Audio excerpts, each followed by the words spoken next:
everyone, and welcome to this podcast. I hope that you've been enjoying the programs so far. We have a very, very special topic today relating to health. When a woman gets pregnant, it is a time for excitement, and not just for her, but for the whole family. Everybody gets anxious, awaiting the arrival of a new member of the family. But sometimes it doesn't go as expected.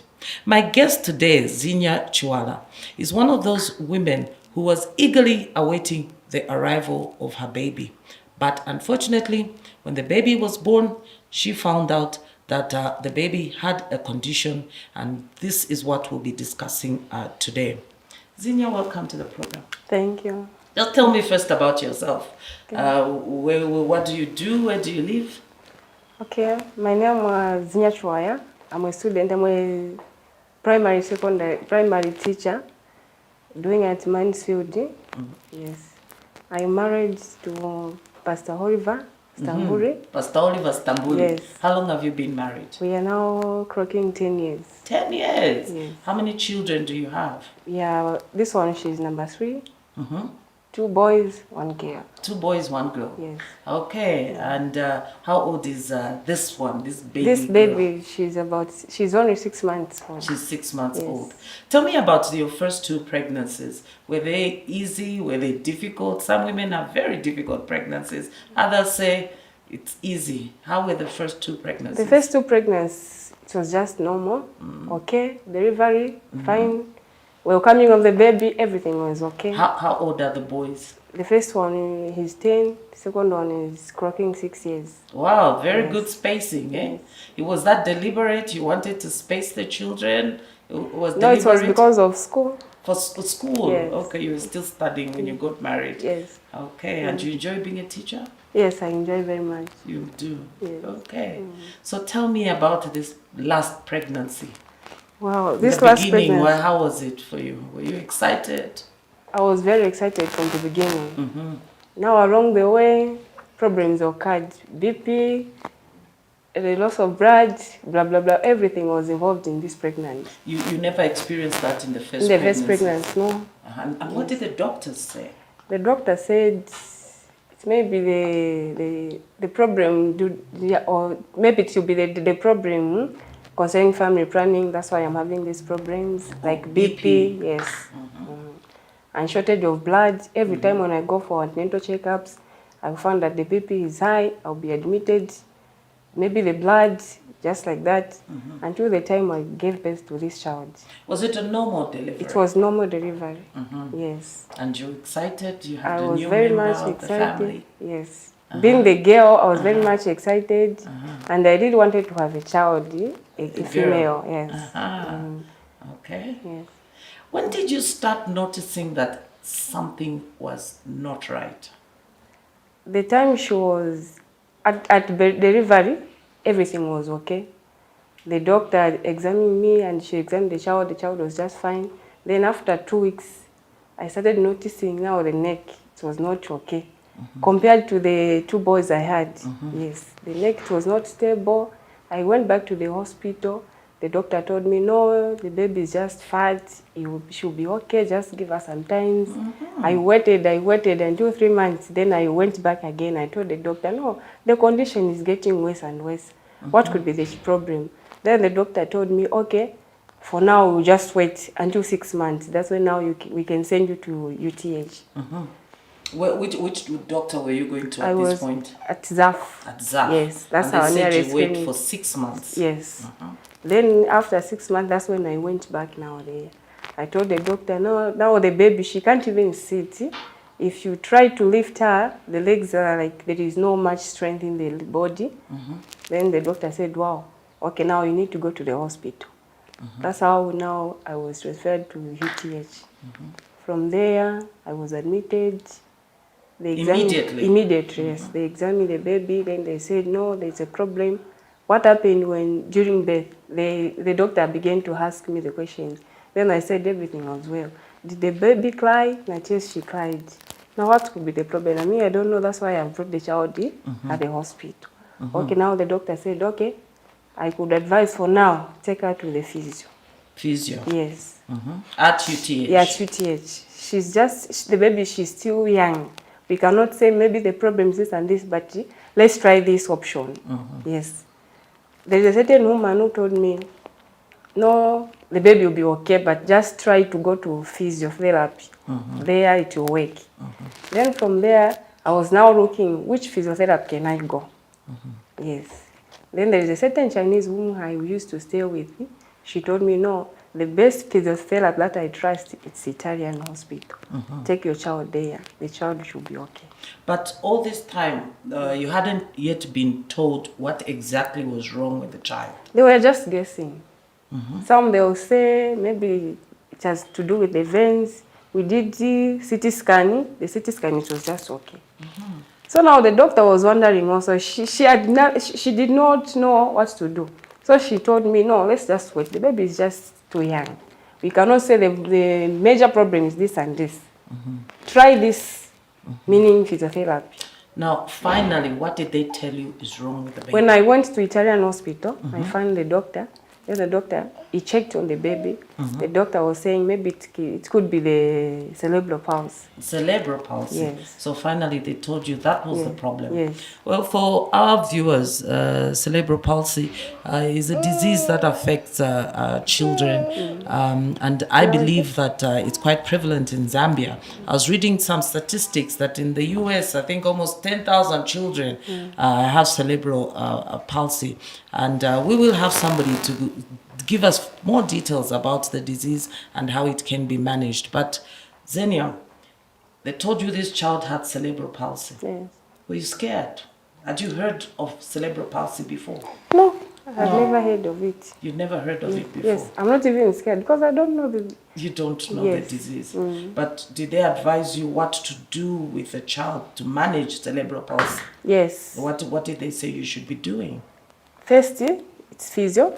Yes. Then they advised me to buy a special chair. A special chair? Yes, and a baby walker to help the baby. Yes. Okay.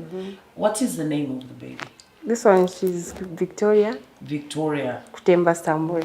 Okay, yes. And how old is she now? She's 6 months. So you've just found out that she has cerebral palsy now at 6 months. Yes. How do you feel? You wanted this baby girl you really were looking for a baby girl. How do you feel about her condition? I know she will be just fine. I don't feel anything. I'm not even sad. I know there is a solution for it. Yes. So the doctors have been quite good in making you feel confident that the child will be fine. Yes, because even the changes, I can see the changes. You see the changes? Yes, the time I started the physiotherapy and now, at least there's some changes. There's some changes? Yes. Your husband, how does he feel about this? Sometimes I know in Zambia, husbands will start blaming you, the wife, that it's your problem. How has it impacted the marriage? I know there are some marriages that fail because a child has a problem. How has it impacted your marriage? Like for me and my husband, we accepted the condition and we know that the baby will just be okay. So there is nothing, it has not even affected our marriage. We are still together, we still love each other, and he's very supportive. Is it because he's a pastor? Have you had counseling? No. No. I think that's the way he is. He's very understanding. So you've just accepted it. Yes. How has it impacted the other children? The older children? The older children, like, they don't even know that the younger sister has this problem.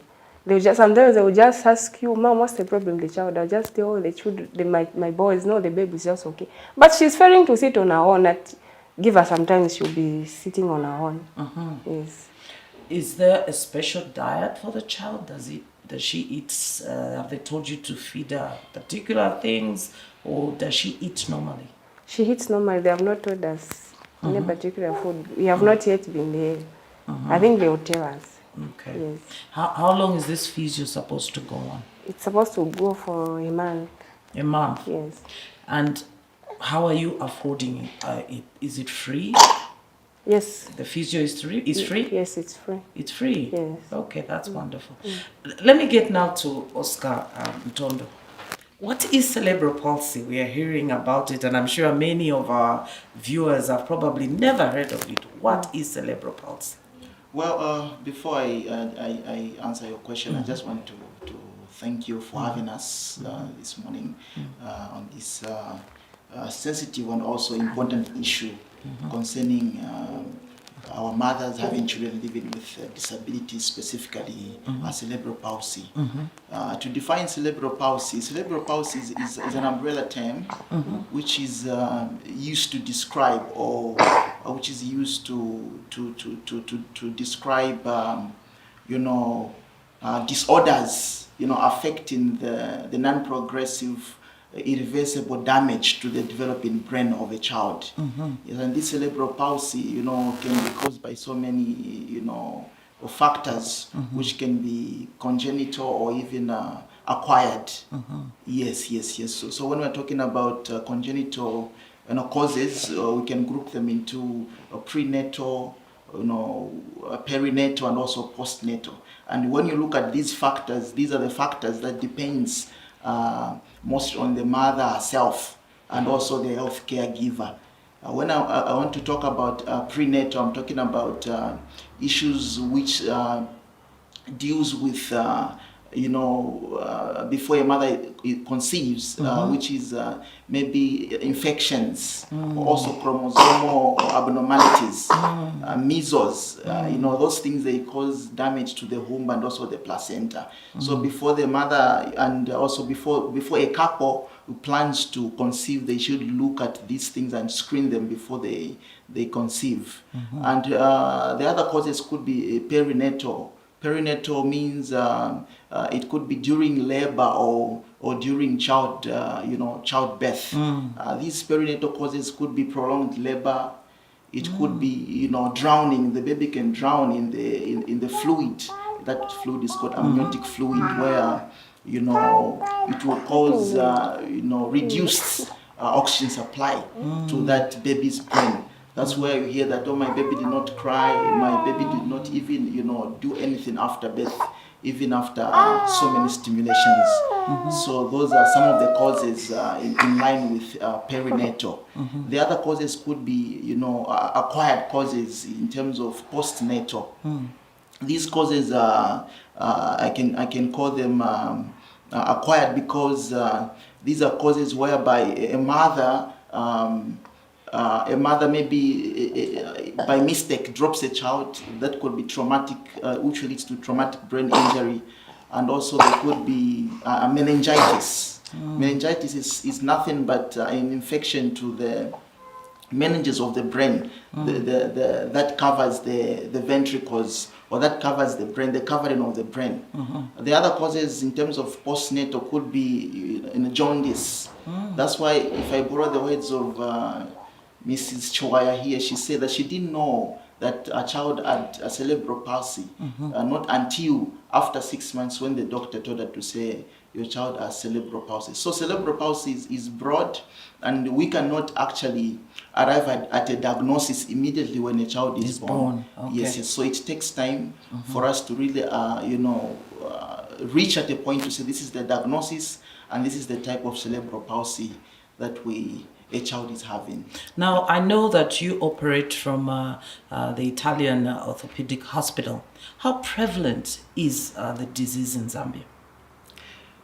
Concerning that, let me base it on our program under the Zambian Italian Hospital, a program called CBR. CBR is Community-Based Rehabilitation. This is a program which is based on the community development strategy to enhance the lives of children living with disabilities. So during this program, the prevalence of children living with disabilities, specifically cerebral palsy, I can say 5 out of 150 children, are having a cerebral palsy, and that is just within Lusaka, the compounds, near Lusaka, not even extending them to other rural areas. So you can see that the prevalence is actually high. Yes. Okay, and at what stage do you think the causes are more prevalent? Is it at prenatal, postnatal? At what stage do you think the causes are more prevalent? I think the causes are more prevalent on perinatal and postnatal stages.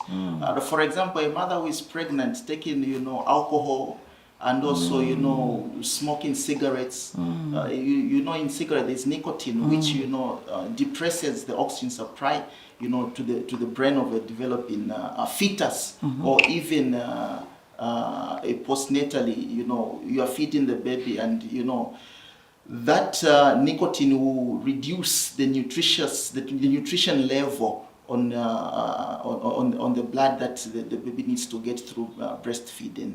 So are you actually saying it's actually preventable, or are there cases where it's genetic? Cerebral palsy is preventable when we look at you know, the measures, the measures that the mother can take before even conceiving and during pregnancy. For example, before you conceive, you need to make sure you have access to, you know, proper health care, so that you can be advised on what you should do and what you shouldn't do. That is, of course, our, you know, antenatal services, which every health care, you know, provider mostly are providing to our mothers. Yes. But would there be any situations where it is genetic at all? Yes. When I say genetic, I mean that a woman, I want to our viewers to understand that could it be a situation where a woman has followed all the health sort of rules around getting pregnant, but they end up with a child with cerebral palsy? Yeah, there are cases where a woman has followed all the rules, but mostly when someone follows all the rules, the chances of having a child with CP are very, you know, less. But I want to talk about those mothers who have no knowledge whatsoever about, you know, CP, and or more especially those in rural areas. Those are mothers who are experiencing problems actually with children living with disabilities. Then that's quite scary, Oscar, because you said that at least 5 out of 150 children within just the compounds of Lusaka, not even Zambia, but just Lusaka, and not even the whole of Lusaka, are born with cerebral palsy. And if a lot of these cases can be preventable, then it's exposing another bigger problem, that there's a lot of measles, there's a lot of alcohol abuse by pregnant women, there's a lot of smoking. What is happening in the community with pregnant women? Are we failing to communicate the importance of a woman who wants to be pregnant and is pregnant in making sure that they are healthy? Yeah, I think it's lack of awareness and you know, education concerning what happens before pregnancy and during pregnancy, and also after pregnancy. Like, for example, our program at the Zambian Internal Hospital, the same CDR program, we are not only looking at the children living with disabilities, but we are also doing education, educating the mothers the importance of, you know, taking care of themselves during pregnancy, and also what they should do and what they shouldn't do. And I think we're on course, although some believe that you know, these conditions like CP as a result of mysterious causes. You know, our Zambian people say it's that somebody bewitched them. Yes. Did you feel that way? Did Yes. you feel that somebody bewitched your baby? Yes. Really? Very much. Even with your husband being a pastor? For him, no. But For for me, me, yes. you were very sure that Yes. somebody bewitched your Yes. baby. Oh, now after hearing him, what are the things you think that you probably didn't do right that might have ended up in your child having cerebral palsy? I think from what I've heard, like genetic, maybe it can be genetic or something. Yeah, are there some other people in your family? My elder sister, the daughter, she was see. just like my daughter, the way she is. But as time goes on, she's just okay. Yes. Okay. Does this condition go away as the child gets older or become better? Well, what I can say is, in terms of prognosis of the child, which is, you know, the condition getting better, I can say, like I defined before, cerebral palsy is an irreversible brain damage, but that doesn't mean that it's not treatable. It's incurable, but it's treatable. So with children living with disabilities, we look at the functional independence. We look at what the ability of the baby, what the baby can do, depending on what depending on what the brain has at that point. So this disease or this disability is treatable, although other people say it's incurable. But your program is only related to the Italian hospital. So if a woman is in Shangombo right now, a woman is in Kasama right now, and they have this situation, what are they supposed to do? Okay, so I want to mention to say our program at the Zambian Italian Hospital concerning the CBR program is not only for Lusaka people. Okay. We also go as far as Mufrila, we go in Kasama, in those far areas. We have networks there that we have established, and centers also. So we are not only we receive mothers and their children as far as Katete. Yes, as far as Katete, as far as Kasama, all those outskirts areas in our country. So it's not only limited to Lusaka based people, but also we extend all over. Yeah, so the only challenge we have, of course, sometimes, we have limitations. We cannot reach out to all of them at once because of sometimes financial burdens, because this program is a free program. Yeah, we are doing. So mothers access the support free of charge. Exactly, yes. Mothers access the program free of charge, from admitting them, keeping them for a month or two. We provide food for them, physiotherapy services, and those who need surgery also, in terms of, because these conditions also have musculoskeletal problems where the muscles are too stiff. So we also provide free surgery, I might mention. So the treatment is basically physiotherapy and, of course, surgery as and when it is needed.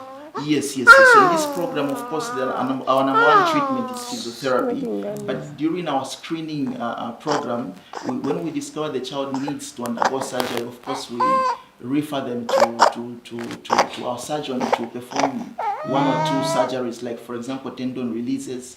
And also, during the screening program of the same children, if we find out to say they have problems like seizures and all, we also, refer them and also provide free medication for them, like baclofen, which, helps in releasing muscle tone. Is there a need for a special diet? For example, our dear lady here, Victoria, who is 6 months old, is there a need for a special types of food? Yes. Of course, there is need for a special diet. I want to mention to say we also work with nutritionists who we consult concerning nutrition for children. And I might mention to say you're looking about a musculoskeletal issue here.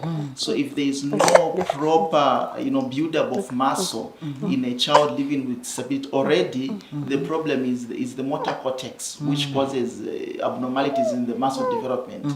So of course you need protein, bodybuilding foods in terms of protein for the child to actually develop properly, and also be able to cope with the physiotherapy that we are doing. Is it a fact that because she has cerebral palsy, the sort of development in relation to other children the same age is behind, is slower? Will she be able to speak at the same time? What should the mother be expecting in a year from today, in 2 years from today? Okay, so in terms of the prognosis, or in terms of the baby getting better, depends on the age. Okay. Depends on the age, and also the milestones which are delayed at that particular time. So one child might speak in the next 2 years, one might speak even after 3 years. And they might need speech therapy? They might need speech therapists also. They might need occupational therapists. It's a multidisciplinary approach, actually, when it comes to children living with cerebral palsy. Can an adult get cerebral palsy? Is it just children? Okay, like I said, cerebral palsy is an umbrella term. It's broad. Mostly when we talk about cerebral palsy, usually we would define it based on the age, maybe 0 to, or let's say 15 years old. When someone gets symptoms or gets problems related to cerebral palsy. Now, that will not be defined as cerebral palsy. That might be defined as maybe a stroke, I see. a severe in adults. Yes, I yes, see. yes. So it could be the same symptoms, same signs, and same problems relating to musculoskeletal disorders, but that cannot be defined as CP.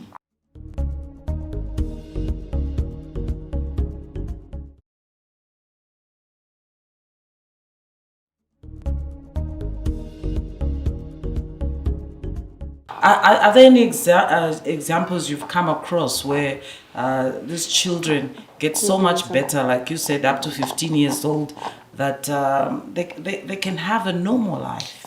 Can they have a normal life? These children can have a normal life based on The severity the of the- severity of the condition. Yes. And I might mention to say these children actually, in our program at the Zambian Internal Hospital, we have a program where we have a special school teacher. Yes. So we also identify needs in terms of education. So we actually engage them in that area. So these children will live a normal life. Of So in course, this case, Victoria will have to come to school at the Italian hospital. definitely, she will have to come at the Italian hospital for special school if at all. According to our assessment, we arrive to say she needs special school. But if she doesn't need, then she will just have to go, through the normal education. I know this is a difficult question for the mother here to hear, but again, from your experience as somebody who specializes in this, what is the kind of lifespan that you look at? Well, I can't predict. I mean, do they grow into adulthood in most of these children? Definitely, yes, they grow into adulthood. That's why we said our first approach is to make sure that the child is functionally independent. They grow into adult, and according to their own abilities, they go on with life. They go on with life. So the lifespan is just normal, depending on how you are taking care of the child, depending on how you are taking care of that child who grew into adulthood. It's a matter of family and other stakeholders supporting that child. So the lifespan is just normal. Did you take the child to the witch doctor? No. No. Would a girl like Victoria with this condition, would she be able to have children? Concerning that, I think it would be good to say it's not impossible to have children. It's possible, but to prevent issues, because we are looking at problem with musculoskeletal issues. Now imagine someone falls pregnant who is having cerebral palsy. What will happen is what we are talking about, even in a normal patient, in a normal mother trying to deliver, having prolonged labor. What about someone who has got uncontrolled muscle tone? So to prevent reoccurrence of such issues in families, it's better we avoid conceiving when someone actually has cerebral palsy. Yes. How does that make you feel? No. It's well with me. Yes. How has your family, outside your husband and your children, how have they responded to this? Have they given you support? Because clearly the baby needs extra support, extra time. How has it impacted your own job as a teacher? No, more especially for the family from my husband, they've given me much support. Also my family. As for me, I'm not yet working, I'm still a student. Oh, you're still a student, Yes. but how has that impacted you? So for the last 1 year, I've even stopped going to school. I was doing it online. Yes. So I'll be writing my exams this coming November. So you've had to take time out to be at home and make sure that you look after the I child. look after the child, yes. Yeah. Oscar, at this point, what would you recommend to be done in communities to make sure that many mothers to be and women who are pregnant understand that cerebral palsy can actually be a possible outcome if they don't look after themselves? Well, my recommendations are just to make sure to say they access that healthcare services before conceiving, and also during pregnancy, because these are critical times, where, mothers needs to know, or like I mentioned earlier, what to do and what not to do. And also the community should come up together and, form up, let's say, for example, in Katete, we had SMAGs. These SMAGs is a group of women that, help us in the community to explain to mothers. Community leaders. Yes, community Okay, leaders who help us to explain to mothers, the dangers of having, for example, drinking alcohol during pregnancy, smoking during pregnancy, and also the dangers of not accessing healthcare services before and during pregnancy in their areas.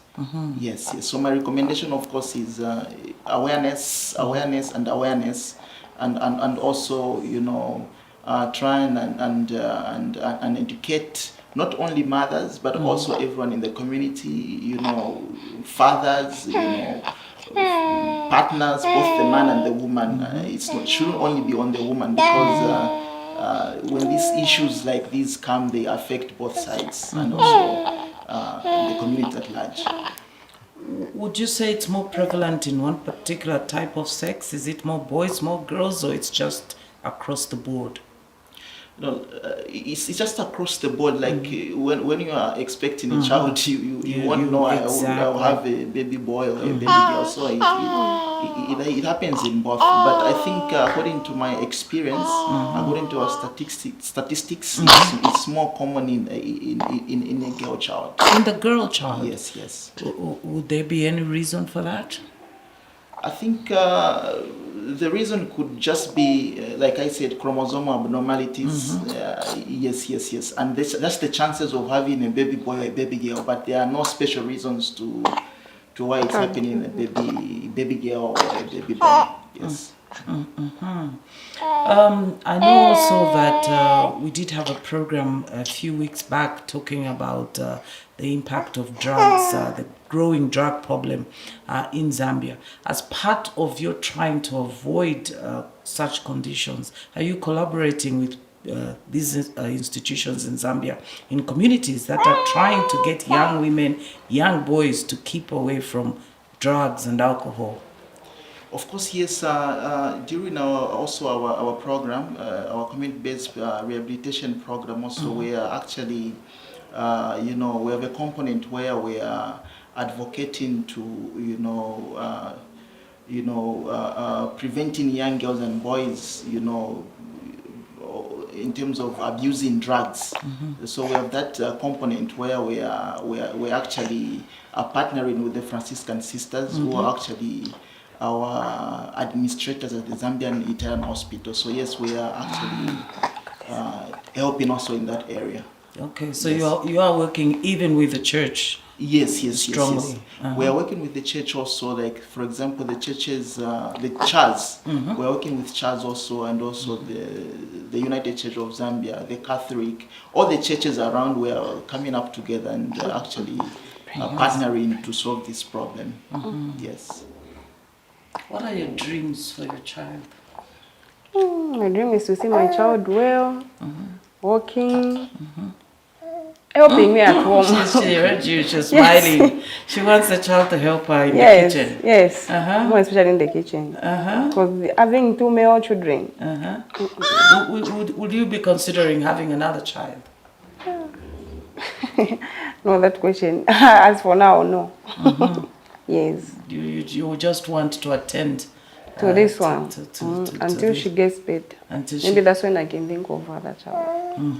And you're happy you're seeing improvements since the child has been going to the Italian hospital? Happy. I'm very much happy because I've seen some improvements. The neck is now stable.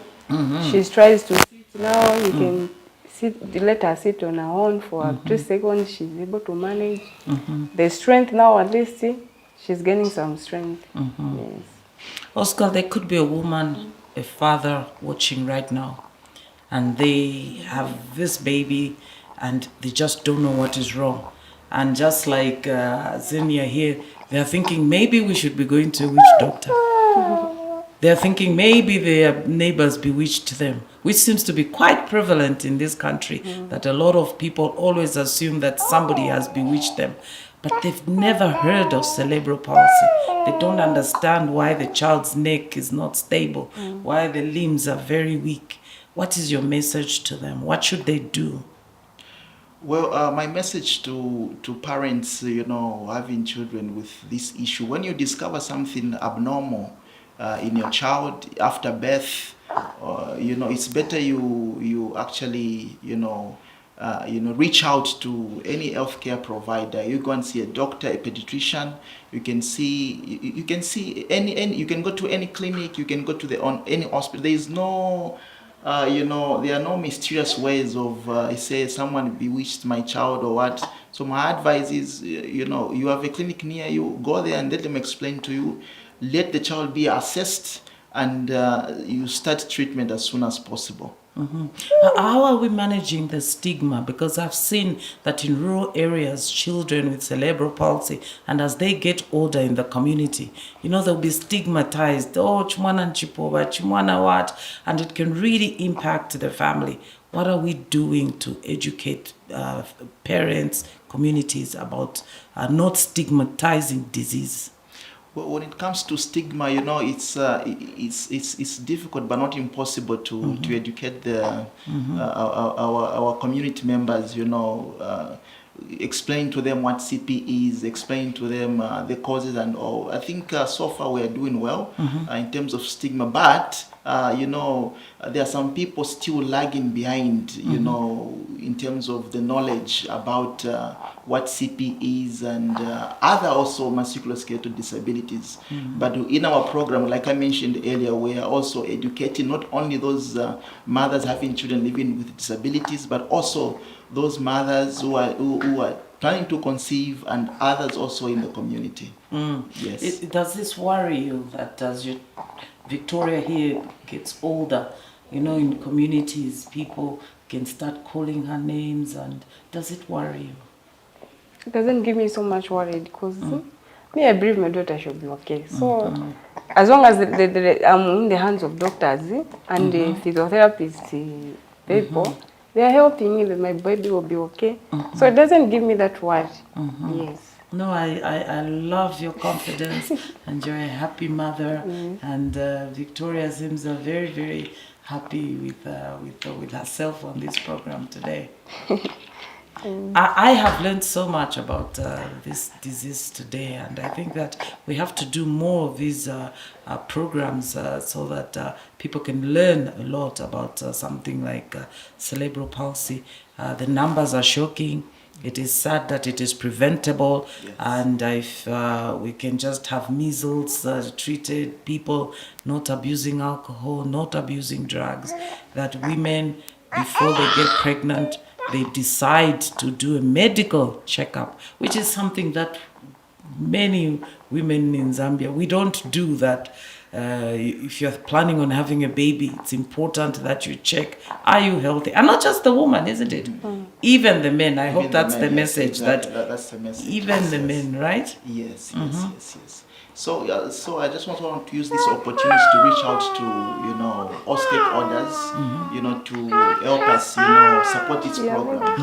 Because a mother having a child living with, cerebral palsy cannot even work. Cannot even go out there and look for work. Or it's full time. It's full time. It's like a full time, contact, mother to child contact. So even when the need arise, for example, of appliances, there are appliances that we need, for example, wheelchairs, calipers, even medication and other things, There are mothers who cannot even afford to even buy a single, tablet of paracetamol in order to give to their child. So my appeal right now is just to call on all those stakeholders, to support and well wishers, of course, to support us in this program that we are doing to reach out to our mothers, because this also will help us add to our sustainable development goals, in terms of alleviating poverty and also promoting health in children. Yes. I have heard the stories of some mothers living with children with disabilities, which could actually include cerebral palsy, and that when they have to go out to go to the market to trade, they probably leave the children locked up because they don't want the neighbors to see them, and then because they can't afford extra care for the child, so they lock the child up the whole day. I heard of stories of 5-year-old children being left alone and locked up, and this happens even in villages. So you are doing a very good job at the Italian Orthopedic Hospital, and I really hope that everybody who's listening and who's watching and has the capacity to help with wheelchairs and other special chairs that children like Victoria need, please don't hesitate to contact the Italian Orthopedic Hospital so that we can support this program. It's community-based, it's in the whole country.